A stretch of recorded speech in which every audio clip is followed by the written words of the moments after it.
Commonwealth of Nations, distinguished guests, ladies and gentlemen, I make welcome His Excellency Chief Emeka Anyaku, CON, for the toast to democracy. One round of applause for him, please.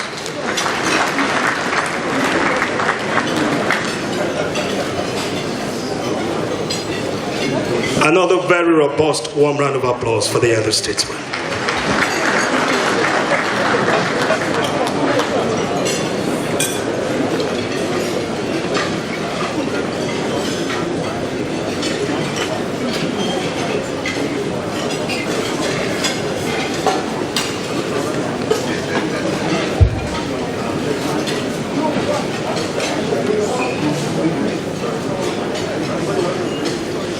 Your Excellency,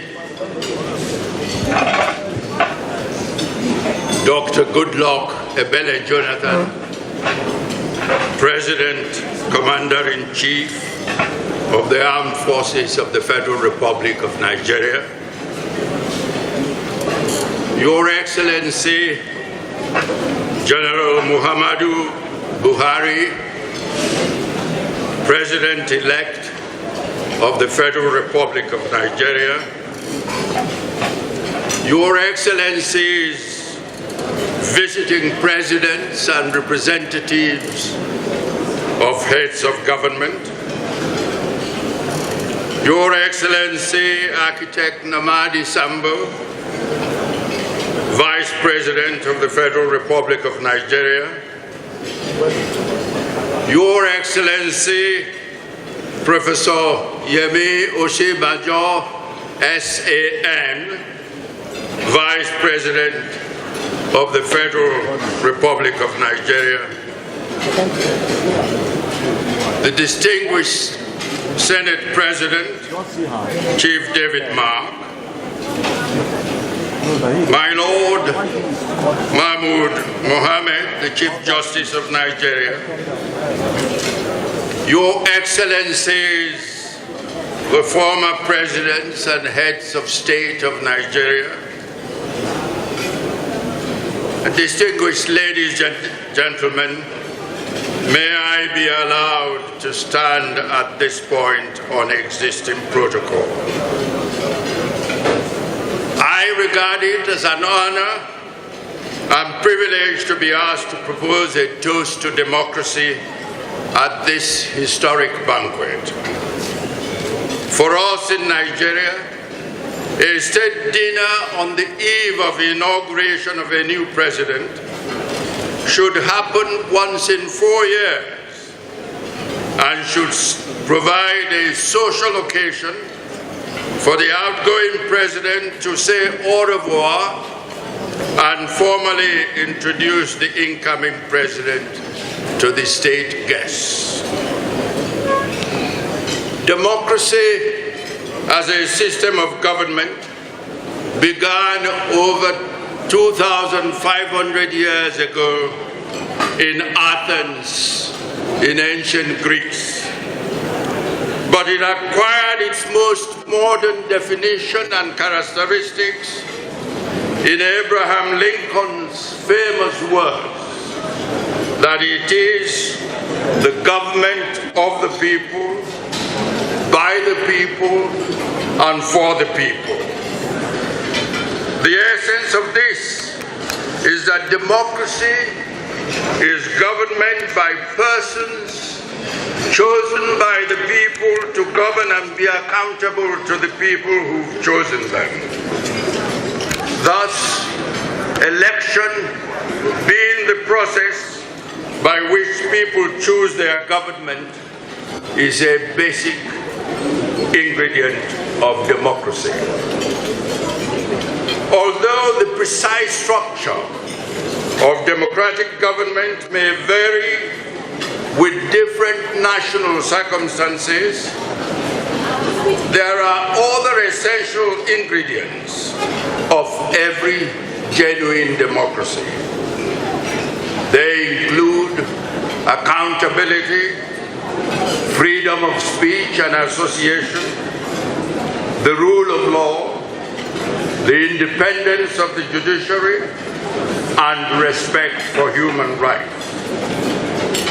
However, considering the constraint of time, I shall, in proposing this toast to democracy, comment on elections only, particularly the last elections in Nigeria. As is well known, Nigeria has had an unhappy history of elections. Our elections have in the past been marred by violence and malpractices. There are many reasons for this, reasons that I believe should be addressed in any future efforts to make and sustain our national elections, to make them more credible and more violence-free. First, we must discourage the do-or-die approach to elections by reducing the material and other benefits that come from winning elections. At present, the rewards of winning elections at the three tiers of government are such as to induce the contestants to want to stop at nothing to win. For example, Nigeria's parliamentary representatives are among the highest remunerated in both developing and developed countries of the world. This encourages many politicians vying for positions to resort to a number of malpractices, such as enlisting the services of thugs to intimidate and harass their opponents, compromising electoral officials wherever they can, and, as they say, encouraging their supporters in one election to vote early and vote often. Secondly, we must also address the issue of the cost of elections. The role of money is responsible for many deficiencies in our elections. There should be a limit, rigidly monitored and enforced, to what political parties can demand as registration fees from their prospective candidates, as well as to what the candidates themselves can spend on their campaigns. And thirdly, we must address the question of elected representatives defecting from the political parties on the platform of which they campaigned and won the election. The relevant laws here should be tightened in order to check what, in effect, is crass opportunism and betrayal. Happily, our recent elections marked a great advance from the previous elections. Although we are still some distance from attaining the universally accepted standards of political campaigns and casting of votes, such as was witnessed exactly 3 weeks ago in the United Kingdom, our last elections were undoubtedly fairer and more credible than the elections of past years. For this significant advance in our democracy, the nation owes gratitude to the outgoing President Goodluck Ebele Jonathan, who, since assuming office, has pursued his determined and often declared determination to give the country free and fair elections. Of course, INEC, under its indefatigable chairman, Professor Atahiru Jega, and all the presidential candidates who on 14 January 2015 committed themselves to violence-free elections by signing the Abuja Accord, must also be acknowledged as having contributed to the success of the elections. The evolving democratic culture in Nigeria has been further strengthened by the statesmanship of President Jonathan in telephoning to congratulate General Buhari even before the final results were announced by INEC. This gesture, together with the earlier instantaneous concession of defeat by Governor Kayode Fayemi in the Ekiti State gubernatorial elections, has set an immutable example for future contestants in our national elections.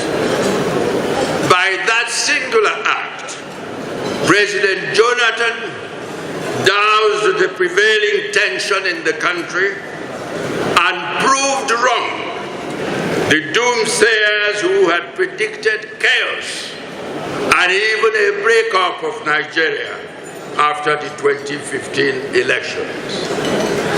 I believe that future historians will judge President Jonathan and pronounce him a true Democrat for that, as they would also compliment General Buhari for his gracious reciprocation of the gesture.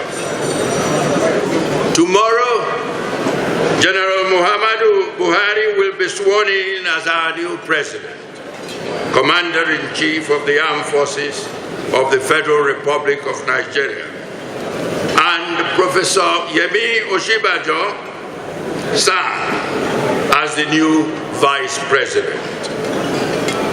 In every country, the inauguration of a new elected president brings with it fresh hopes for the nation's progress. And in this our particular case, the hopes of Nigerian citizens are founded